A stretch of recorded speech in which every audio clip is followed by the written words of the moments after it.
आपके लिए, आप अपने आप के लिए भी जोर से ताली बजाए।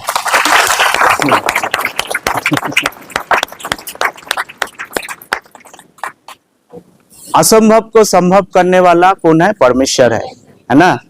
अभी तक हम सुन रहे थे कैसे परमेश्वर ने जो छुपी हुई गुप्त बात, परमेश्वर ने क्या किया है, जो छुपा हुआ था उन्होंने क्या किया है, हमारा सामने लाया।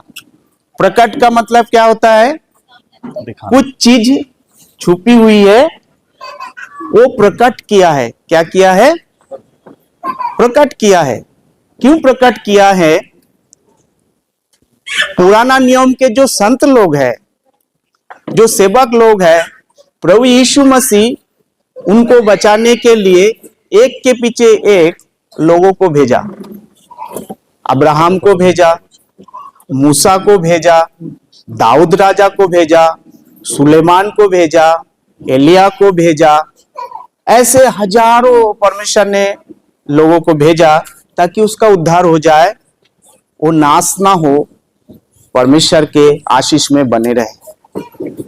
शुरुआत से लेके 4000 साल तक उन्होंने क्या किया है?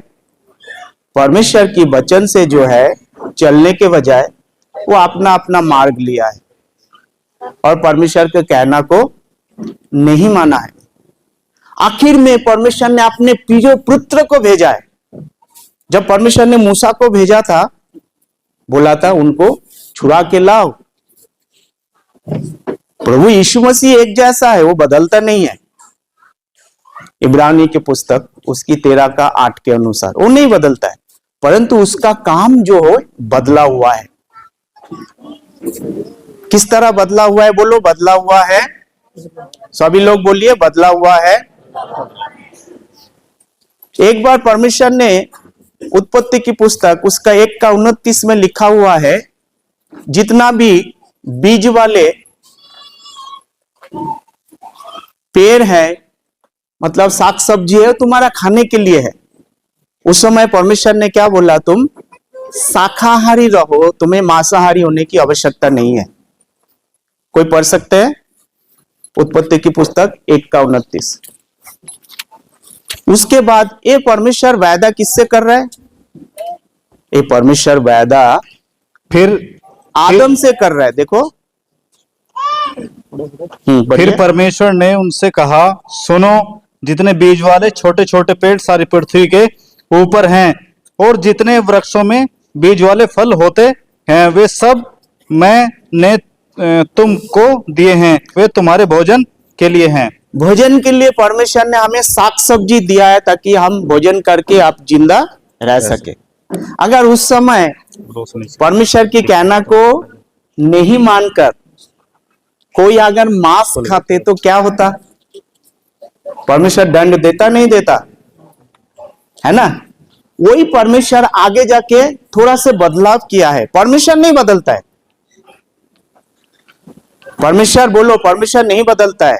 परमेश्वर नहीं बदलता, परंतु उसने बदलाव किया है। क्या बदलाव किया है? परमेश्वर आप कह रहा है कि थोड़ा से तुम्हें अब मांस खाना है। क्या खाना है? क्योंकि शरीर के लिए प्रोटीन चाहिए। उत्पत्ति की पुस्तक उसकी 9 का उसकी 3 आयत को पढ़िए, देखिए क्या लिखा है। तो पहले परमेश्वर ने बोला तुम्हें शाकाहारी बनना है। सब चलने वाले, सब चलने वाले, सब मतलब क्या होता है? एक होता है। सब का मतलब क्या क्या होता है? बहुत, हाँ जी, बहुत सारे, बहुत सारे, सब सारे जीव जंतु पृथ्वी के अंदर है। देखो क्या कहते हैं, सब चलने वाले जंतु तुम्हारा आहार होंगे। सब चलने वाले जंतु परमेश्वर ने मनुष्य को खाने के लिए दिया। जैसा तुमको हरे हरे छोटे पेड़ दिए थे, जैसा तुमको हरे हरे छोटे पेड़ दिए थे, वैसा ही अब भी सब कुछ देता हूँ। ऐसा भी अब सब कुछ देता हूं। तो पहले परमेश्वर ने क्या बोला? और ये वायदा परमेश्वर किसके साथ किया है? आदम के साथ किया है। किसके साथ किया है? आदम के। उसके बाद 1650 साल बाद परमेश्वर ने किससे वायदा कर रहा है? नूह से वायदा कर रहा है। कह रहा है तुम अभी क्या खा सकते हो? मांसाहारी हो सकते हो। क्या खा सकते हो? हाँ, मांसाहारी। फिर से परमेश्वर ने एक बदलाव लाया है, बोलो बदलाव, बदलाव बदलाव, बदलाव बदलाव। बदलाव। पहले परमेश्वर ने क्या बोला, साग सब्जी खाओ। फिर परमेश्वर ने हमें क्या बोल रहा है, मांस खाओ। हाँ या ना? यस। अब परमेश्वर कुछ और हमें बता रहे हैं। परमेश्वर किससे बात कर रहे हैं?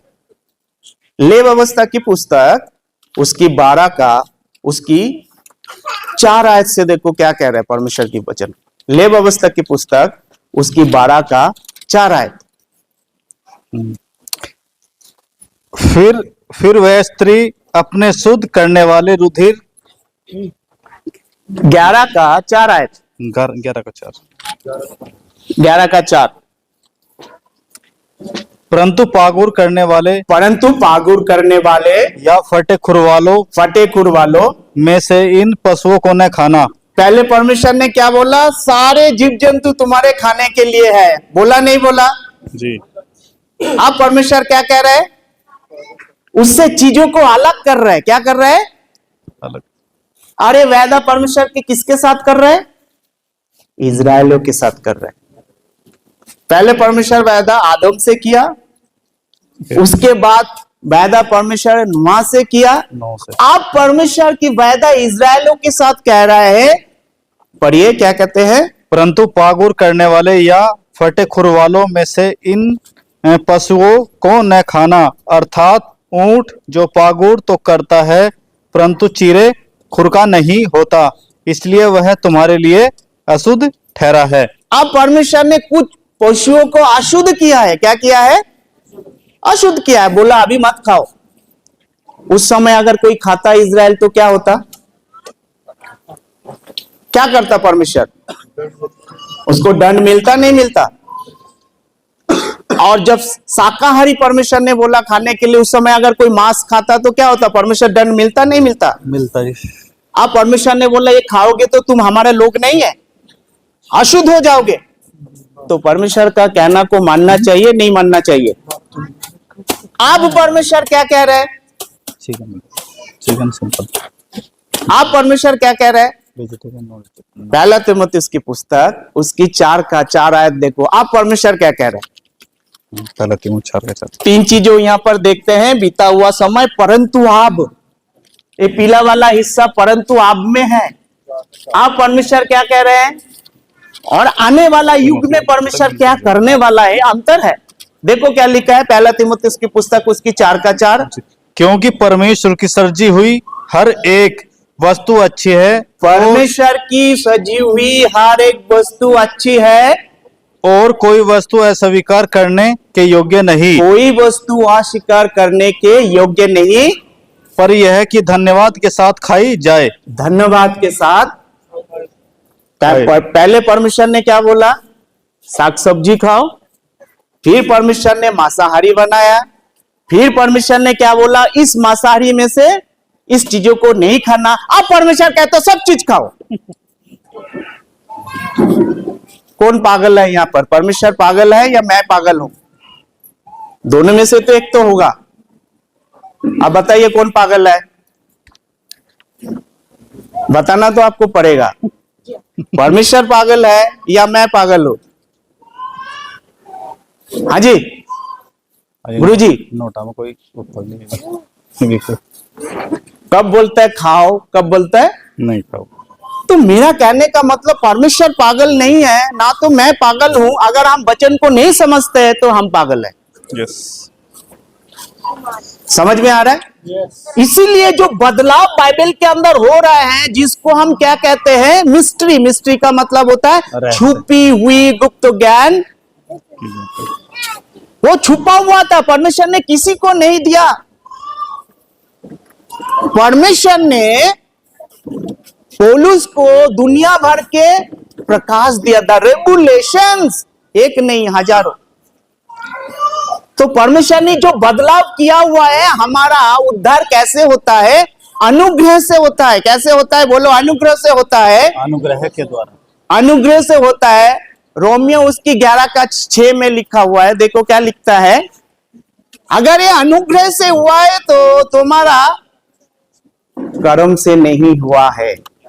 यदि यह अनुग्रह से हुआ है तो यदि ये अनुग्रह से हुआ है तो फिर कर्मों से नहीं, ये कर्मों से नहीं, नहीं तो अनुग्रह फिर अनुग्रह नहीं रहा। नहीं तो अनुग्रह फिर अनुग्रह नहीं रहा। If it is by grace they know more works, if it is works they know more grace. अनुग्रह क्या है, कैसे प्राप्त करें? अनुग्रह को प्राप्त करने के लिए परमेश्वर ने हमारे लिए प्रबंध किया। क्या किया है? वो प्रबंध क्या है जिसका सवार होके हम अनुग्रह तक पहुंच सकते हैं। मान लीजिए आपने दिल्ली से सहारनपुर आना है तो आप क्या करेंगे? बहुत सारे प्रबंध है, कोई बस से आता है, कोई ट्रेन से आता है, कोई और चीजों से, बाइक से आता है, कार से आता है, अलग अलग प्रबंध है। तो अनुग्रह तक प्रबंध पाने के लिए परमेश्वर ने क्या प्रबंध किया है? अनुग्रह तक पहुंचने के लिए परमेश्वर ने हमारे लिए एक बदलाव किया है। क्या बदलाव किया है? ये बदलाव किया है, तुम अनुग्रह तक पहुंचने के लिए तुम्हें मैं एक सुसमाचार देता हूं। क्या देता हूं? सुसमाचार। ये सुसमाचार पौलुस ने कोई मनुष्य से नहीं मिला है। गलातियों की पत्री उसकी 1:11 और 12 आयत में कहते हैं। गलातियों की पत्री उसकी 1:11 और 12 आयत में कहते हैं। पढ़िए, देखिए क्या लिखा है। हे भाइयों, ए भाइयों, मैं तुम्हें बताए देता हूं मैं तुम्हें बताई देता हूं कि जो सुसमाचार मैंने सुनाया है जो सुसमाचार मैंने तुमको सुनाया है वह मनुष्य का नहीं, वो मनुष्य का नहीं। पौलुस कोई मनुष्य से नहीं सीखा है। आगे, क्योंकि वह मुझे मनुष्य की ओर से नहीं पहुंचा और न मुझे सिखाया गया। मनुष्यों की ओर से मिली या ना मुझे पहुंचा गया है। समझ में आ रहा है? हाँ। पर यीशु मसीह के प्रकाशन से मिला है। यीशु मसीह के प्रकाशन, रेवुलेशन, पौलुस को परमेश्वर प्रभु यीशु मसीह ने क्या दिया है? प्रकाशन दिया है, ताकि हमको क्या मिले? हम उस अनुग्रह तक पहुंचे। अनुग्रह के अंदर हम मिलावट नहीं कर सकते प्रियो। जिस दिन जिस घड़ी हमने अनुग्रह पे मिलावट करते, हम अनुग्रह से गिर जाते। क्या हो जाते हैं? गिर जाएंगे। आज अगर यहूदियों को बचना है, वो 10 आज्ञा पालन करके 613 कानून को पालन करके क्या नहीं कर सकते? बच नहीं सकते। पौलुस जो बोल रहा है उसको सुनना पड़ेगा। देखो क्या लिखता है रोमियो उसकी 1:16 और गलातिया उसकी 3:10 में। देखो क्या बोलता है। लोग को ऐसे लगता है, आपको लगना भी चाहिए, क्योंकि जो बोलता है उसको बोलने दीजिए। आप प्रूफ, हमें हर चीजों के लिए प्रमाण करना होता है। 1:16, रोमियो 1:16। हाँ, थैंक यू बहन। क्योंकि मैं सुसमाचार से नहीं लजाता। हाँ, हर एक विश्वास करने वालों के लिए, पहले यहूदी, फिर यूनानी मतलब अन्य जाति, उद्धार के निमित्त परमेश्वर का सामर्थ्य है। समझ में आ रहा है? 3:10 पढ़िए गलातियों की पत्री। तो अगर यहूदी चाहे मुझे उद्धार मिले, मैं क्या करूंगा? 613 कानून पालन करूंगा, उसको मिलेगा क्या? नहीं मिल सकता है। क्योंकि ये जो प्रोग्राम था, परमेश्वर की प्रोग्राम यहां पर था, ये रुका हुआ है, खत्म नहीं हुआ है। क्योंकि परमेश्वर ने स्वयं बोला, मैं इजराइल से क्या करूंगा? वाचा बांधूंगा। बांधा नहीं अभी तक, इन्होंने उसने स्वीकार नहीं किया है। आगे पढ़िए। जितने लोग व्यवस्था के कामों पे भरोसा रखता है वो श्राप के अधीन में है। ये जो परिवर्तन हुआ है, छुपी हुई गुप्त बात, इसको समझने की आप कोशिश करिए। क्या आप श्राप के अधीन में रहना चाहते हैं या आजाद होना चाहते हैं? आजाद होना चाहते हैं तो आपको पौलुस जो बोलता है 13 पुस्तक में, उसको मानना पड़ेगा। श्राप के अधीन में है। 1:8 में क्या कहते हैं गलातियों की पत्री? मैं या कोई स्वर्गदूत आके तुम्हें और कोई सुसमाचार सुनाते हो, श्रापित है। क्या जब यीशु मसीह का पैदा हुआ था स्वर्गदूत आके सुसमाचार नहीं सुना था? लूका जो सुसमाचार उसकी 22, 23, 24 में नहीं सुनाया था? क्या वो सारे श्रापित है? उस समय पौलुस था नहीं, वो छुपी हुई गुप्त बात था। देखो एक आनंद की सुसमाचार सुनाता हूं, दाऊद के घराने बेतलहम की शहर में प्रभु यीशु मसीह का जन्म होगा। वो सारे जातियों को उद्धार करेगा। किसका उद्धार करेगा? वो कर्म के आधार पर है, कानून पालन करते हुए हैं। आज अगर कोई कानून बोलता है मैं मानूंगा, वो श्रापित है। ये जो बदलाव है, बदलाव को आपको जानना जरूरी है, इसलिए हमने ये सभा रखा है। If you know the truth, truth will make you free. अगर आप सच्चाई को जानोगे, सच्चाई आपको स्वतंत्र करेगा। मुझे कोई बताएंगे खाने का अरेंजमेंट क्या है, हो चुका नहीं हो चुका? सुमित, अगर कोई भी आज बोलेंगे मैं कानून को पालन करके जो है पौलुस की सुसमाचार को छोड़कर और कुछ करूंगा, मैं करूंगा, आप श्रापित है प्रियो। आप कुछ नहीं कर सकते। प्रभु यीशु मसीह ने लहू बहाकर किया। एफिसियों 1:7 देखो, यीशु मसीह ने लहू बहाया आपके लिए। यीशु मसीह लहू बहाने से हमें छुटकारा मिला है, हम आजाद हो गए हैं। मैं करने से कुछ नहीं होगा, वो मैंने किया है। फिर यीशु मसीह को बलिदान देने की आवश्यकता नहीं था। पढ़िए एफिसियों 1:7 क्या लिखा है, देखिए।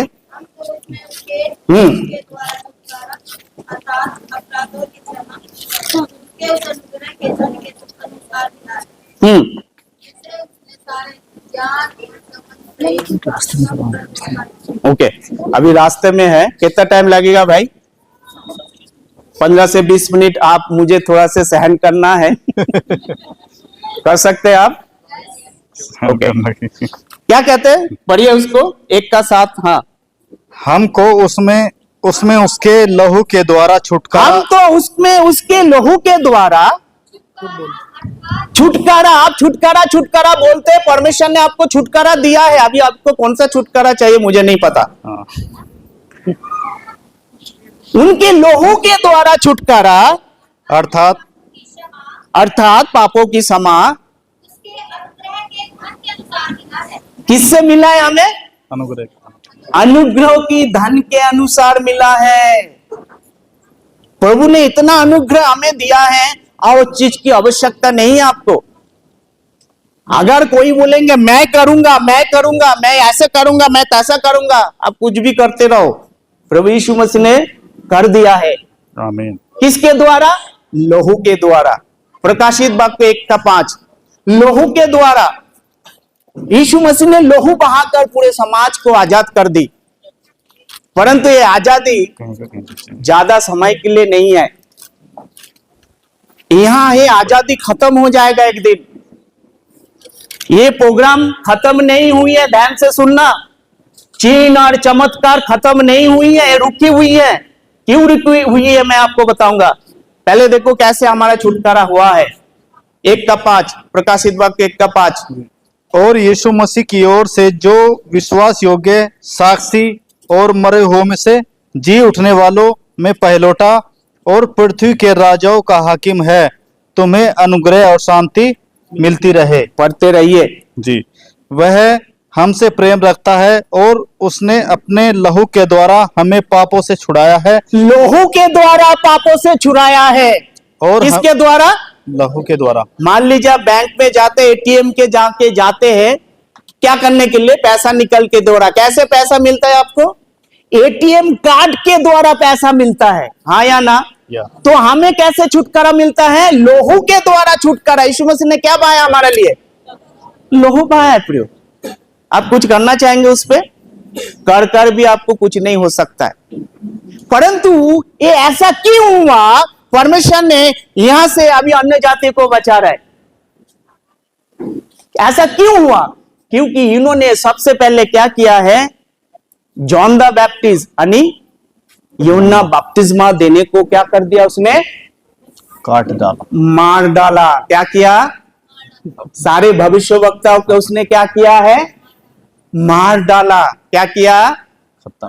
यीशु मसीह को उसने क्या किया है? मार डाला। क्या किया? हाँ या ना? Yes. स्तिफनुस को उसने क्या किया है? पथरवा करके मार मार डाला। और परमेश्वर की आज्ञा को उसने पालन नहीं किया। लूका सुसमाचार उसकी 7 का 29 और 30 देखो। जो कुछ भी परमेश्वर ने बोला है उसने माना नहीं है। जिन्होंने माना परमेश्वर को उसने उद्धार दिया, और जिन्होंने नहीं माना वो परमेश्वर से दूर चले गए हैं। पढ़िए। और सब साधारण लोगों ने, सब साधारण लोगों ने सुनकर और चुंगी लेने वालों ने भी हाँ यूहन्ना का बपतिस्मा लेकर परमेश्वर को सच्चा मान लिया। परमेश्वर को सच्चा मान लिया। परंतु फरीसियों और व्यवस्था परंतु फरीसियों और व्यवस्थापकों ने, लॉयर्स ने उससे नाथीराम जी, लॉयर्स ने क्या किया है? क्योंकि लॉयर्स के पास बहुत सारे ज्ञान होता है। आर्टिकल 24, आर्टिकल 20, आर्टिकल आजकल तो बीएस हो गया ना, क्या बोलते हैं उसको? बीएनएस। बीएनएस हो गया, आर्टिकल डीएनएस 420 भारत में। फर्जरी। तो यहां पर क्या कहते हैं? लॉयर्स ने माना नहीं है, परमेश्वर को माना नहीं है, और क्या किया? टाल दिया है उसको। क्या लिखा है? बपतिस्मा न लेकर परमेश्वर के अभिप्राय को अपने विषय में टाल दिया। टाल दिया है। क्या कर दिया है? टाल दिया है। नहीं चाहिए उनको। उसके बाद उन्होंने क्या किया? जब परमेश्वर ने अपने दासों को भेजा है, मूसा को भेजा, अब्राहम को भेजा है, और सारे दासों को भेजा, उसने माना नहीं है, उसको मार डाला, उसको नहीं सुना। आखिर में परमेश्वर ने अपने प्रिय पुत्र प्रभु यीशु मसीह को उसने ठोक दिया। यीशु मसीह को क्या कर दिया? यहोवा परमेश्वर को नहीं माना, सारे भविष्यवक्ताओं को मार दिया, और उसके बाद यीशु मसीह को क्रूस पे मार दिया। अब बारी आ रहा है किसका? यीशु मसीह ने वायदा किया था, तुम लोग जेरूसलम छोड़कर नहीं जाना, मैं जाके पवित्र आत्मा को भेजूंगा, और जब पवित्र आत्मा तुम पर आएंगे तुम सामर्थ पाओगे। इन्होंने इनकार कर दिया। प्रेरितों के काम 7 अध्याय उसकी 50 और 51 पढ़ो, देखो। इनकार किया। उनको चाहिए नहीं चाहिए उनको। जब तुमको नहीं चाहिए, क्या परमेश्वर से जबरदस्ती करेगा? ले लो ले लो ले लो ले लो ले लो ले लो। नहीं चाहिए तो नहीं चाहिए। हाँ, 51 या 50 और 51। क्या ये सब वस्तुएं मेरे हाथ की बनाई नहीं? हे हटीले और मन और कान के खतना रहित लोगों, तुम सदा पवित्र आत्मा का विरोध करते हो। अगर कोई पवित्र आत्मा का विरोध करेगा, क्या परमेश्वर उसको आशीष देगा? उनको नहीं चाहिए। हटीले, कान के और शरीर के खतना रहित लोग, तुमने क्या किया? पवित्र आत्मा का विरोध किया है। क्या किया है?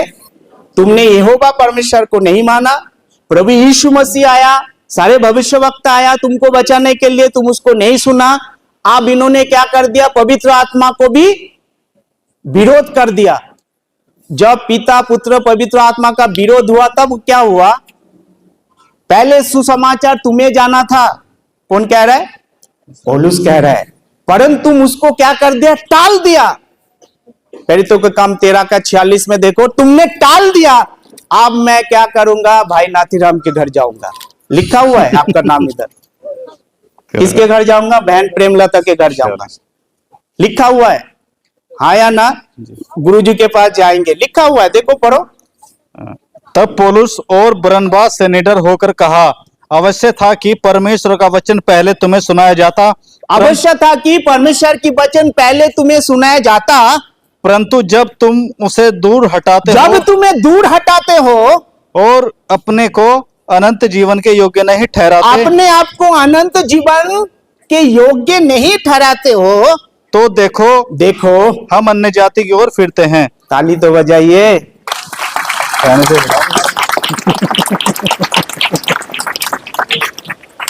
तब जाके परमेश्वर हमारे लिए क्या किया? पौलुस को चुना। 9 अध्याय उसकी 15 आयत में, और परमेश्वर ने बोला पौलुस मेरा चुना हुआ पात्र है। जैसे परमेश्वर ने मूसा को चुना इजराइल को छुड़ाने के लिए, ऐसे परमेश्वर ने पौलुस को चुना अन्य जातियों को छुड़ाने के लिए। क्या कहता है देखो 9 का 15। हाँ, परंतु प्रभु ने उससे कहा, तू चला जा, क्योंकि वह तो अन्य जाति और राजाओं और इजरायलियों के सामने मेरा मेरा नाम प्रकट करने के लिए मेरा चुना हुआ पात्र है। अब पौलुस चुना हुआ पात्र है। हालेलुया। हालेलुया। सौरभ क्या न्यूज है खाने का? आगे आगे आगे okay, with in 5 minutes bind up करेंगे। हाँ बोलो। हाँ थोड़ा सा इंस्ट्रक्शन है, उसके बाद मैं खत्म करूंगा, मेरा खत्म नहीं हुआ अभी इसको। क्या देखा यहां पर हमने? अब परमेश्वर ने क्या किया है? हमारे लिए दरवाजा खोल दिया। किसको भेजा है? पौलुस को भेजा है। क्या जब परमेश्वर इजराइलों से डील कर रहा था, आशीष दे रहा था, क्या अन्य जाति का उद्धार था या नहीं था? कितने लोग समझते हैं नहीं था? हाथ उठाइए सभी से जोर से, बहन ऐसे करके। भैया उस समय उद्धार था। क्या था? तब भी वो अन्य जातियों का उद्धार था। कैसे? उत्पत्ति में व्यवस्था को पालन करके, खतना करा के, 613 कानून पालन करके, तब जाके उसका उद्धार था। समझ में आ रहा है? आज कानून से नहीं है, विश्वास से। एपिसोड्स की 2 का 8 और 9 पढ़ो, यहां मैं समाप्त करूंगा। एपिसोड्स की 2 का 8 और 9। क्योंकि विश्वास के द्वारा अनुग्रह ही से तुम्हारा उद्धार हुआ है। तुम्हारा उद्धार हुआ है। अब तुम कहां हो? ये तुम्हारा कर्म से नहीं है। Grace period. पहले यीशु मसीह 2 या 3 उनके बीच में रहता था। अब कलीसिया 1 का 27 पढ़ो, क्या लिखा है देखो। अब यीशु मसीह कहां है? हमारे अंदर है। कहां है? हमारे अंदर है। हालेलुया। पढ़िए। जिन पर परमेश्वर ने प्रकट करना चाहा कि उन्हें ज्ञात हो कि अन्य जातियों में उस भेद की महिमा का मूल्य क्या है, और वह यह है कि मसीह जो महिमा की आशा है तुम में रहता है। कहाँ है मसीह? अभी हम अंदर है। कहाँ है? प्रभु हम सबको आशीष दे। आइए अपने आंखों को बंद करें। स्वर्गीय पिता, धन्यवाद करते, आपने हमें मदद किया है। आप पिता परमेश्वर की प्रेम, पवित्र आत्मा की सहभागिता, यीशु मसीह अनुग्रह, कृपा, प्रभु यीशु मसीह दोबारा आने तक सबके साथ बने रहे। आमीन।